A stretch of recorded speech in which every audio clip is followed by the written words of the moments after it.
praises and gratitude to the reunited three utmost powerful, God, Timkotu, and the Son of God.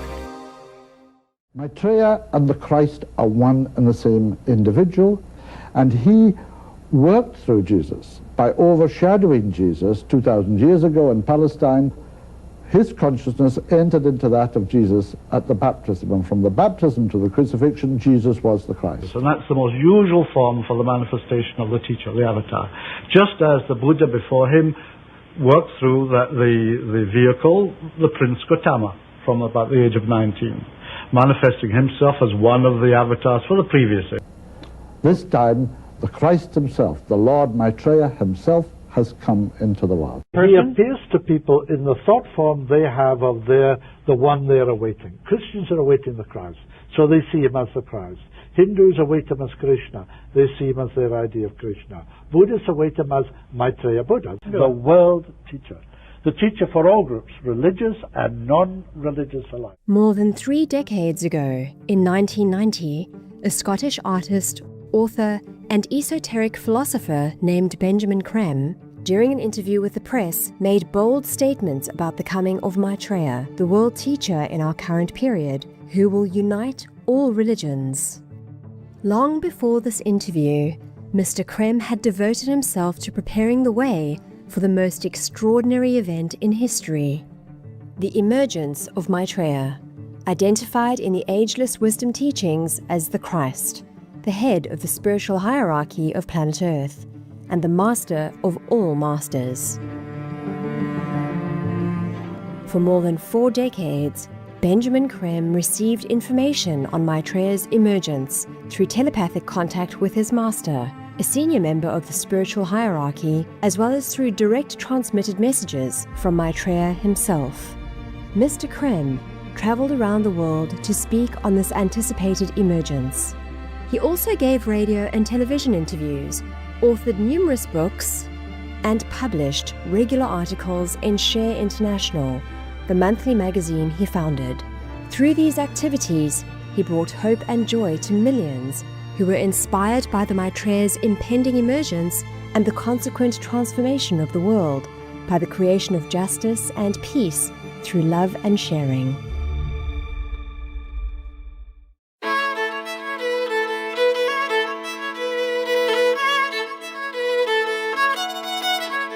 Born in Glasgow, Scotland on December 5, 1922, Benjamin Creme was the second of 3 children of a Russian Jewish father and an Irish Roman Catholic mother. At an early age, he had the unusual ability to perceive the etheric planes of matter. Reflecting on this early childhood experience, he wrote, "As a child of 4 or 5, one of my favourite pastimes was to sit at the window and watch the wind. Not the effect of the wind on the trees or leaves, but the wind itself. I would watch the movements of the air and try to guess whether it was a north, south, east or west wind blowing. When I went to school, I learned that the air was invisible, the wind likewise, and forgot. I do not remember whether gradually or suddenly. My ability to see what, of course, was some level of the etheric planes of matter." During his teenage years, Benjamin Creme developed a deep interest in both art and esoteric philosophy. Later, he established himself as a modernist painter, and his works have been exhibited in prestigious institutions around the world, including the Carnegie International in 1952, the Institute of Contemporary Arts in 1979, the British Museum in 1990, and the Scottish National Gallery of Modern Art in 2017.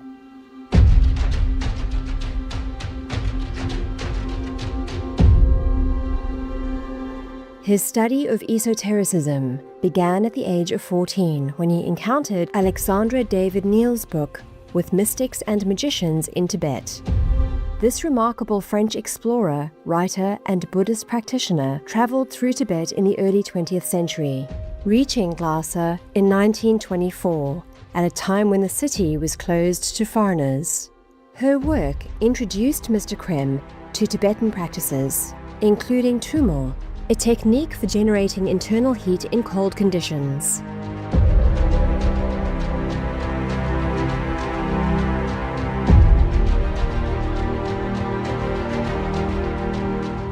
In the early 1950s, he began meditating and studying various aspects of esoteric philosophy.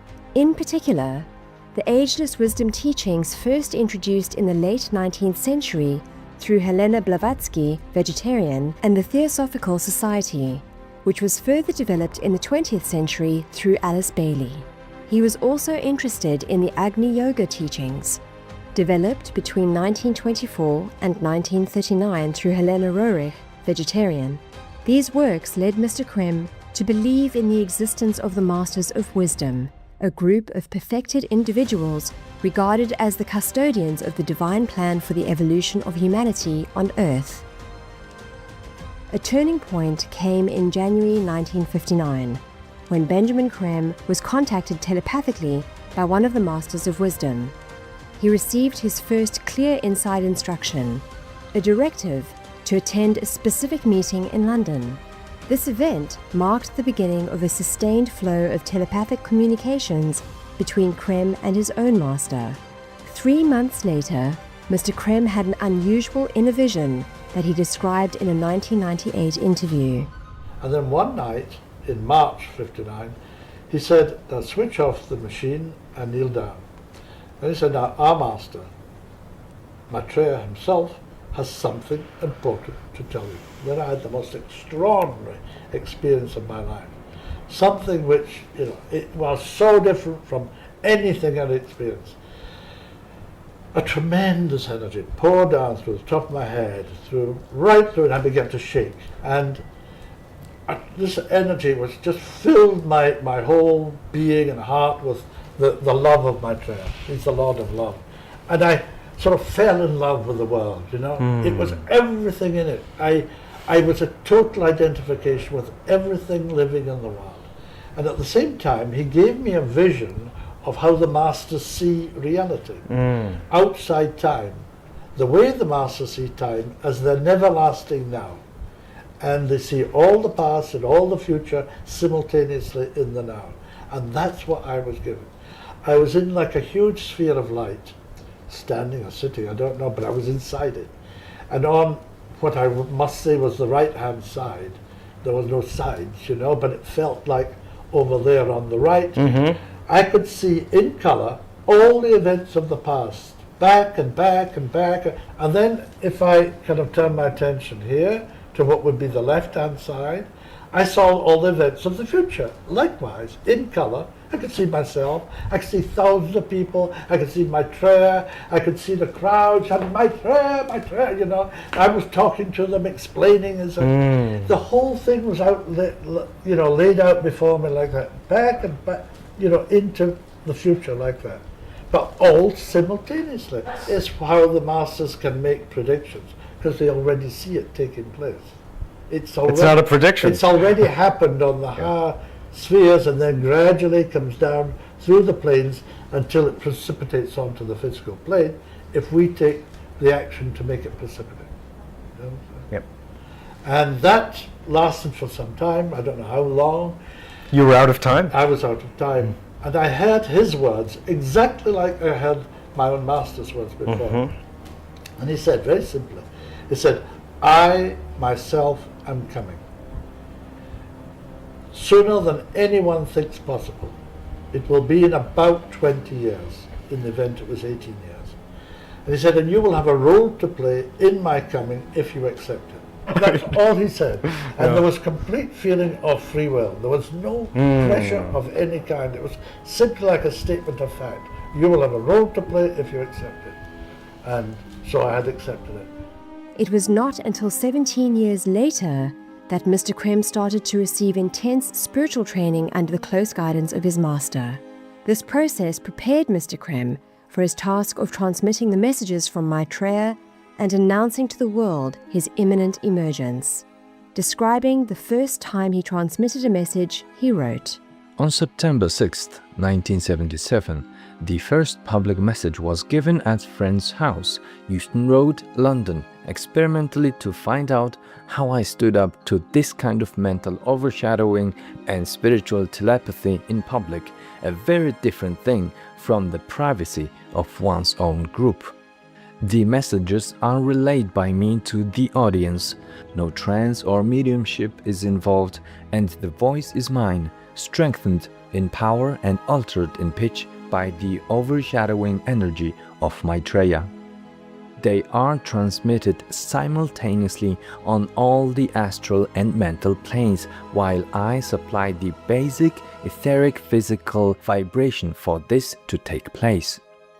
From these subtle levels, the messages impress the minds and hearts of countless people who are gradually made aware of the thoughts and the presence of the Christ. The following is the first message from Maitreya that Mr. Krem relayed to the audience at that time. My dear friends, it will not be long until you see my face. When that time comes, I shall take your hands in mine and lead you to Him whom we serve together. My manifestation is complete and accomplished. I am verily in the world. Soon you shall know me, perhaps follow me, and love me. My love flows ever through you all, and that love which I hold for all mankind has brought me here. My brothers and sisters, my return to the world is a signal that the new age, as you call it, has commenced. In this coming time, I shall show you beauties and wonders beyond your imaginings, but which are your birthright as sons of God. My children, my friends, I have come more quickly, perhaps, than you expected, but there is much to do, much that needs changing in the world. Many hunger and die, many suffer needlessly. I come to change all that, to show you the way forward into a simpler, saner, happier life together. No longer man against man, nation against nation, but together, as brothers, shall we go forth into the new country. And those who are ready shall see the Father's face. May the divine love and light and power of the one God be now manifest within your hearts and minds. May this light and love and power lead you to seek that which dwells always in your heart's center. Find that and make it manifest.